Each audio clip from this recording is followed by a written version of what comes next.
बीडच्या पाटोदा तालुक्यात एका शेतकऱ्यांना 50 लाखांच्या नोटा उधळल्यात। पंचायत समितीत शेतकऱ्यांकडून विहीर आणि घरकुल संबंधित कामांसाठी पैशांची मागणी होत होती, त्यालाच कंटाळून एका शेतकऱ्याने 50 लाखांच्या नोटा उधळल्यात।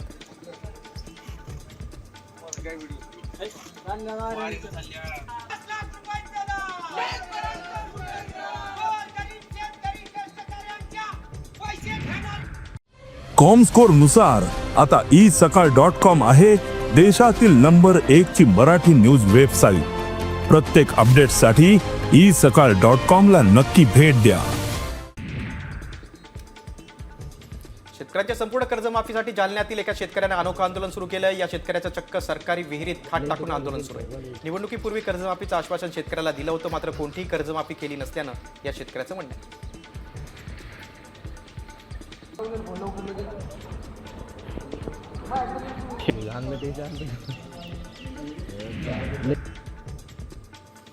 एसटीतील प्रवाशाला बस कंडक्टरकडून मारहाण झाल्याचा प्रकार समोर आला। तिकिटातील 1 रुपया मागितल्याचा राग आल्यानं प्रवाशाला मारहाण झाल्याची घटना हिंगोलीत घडली।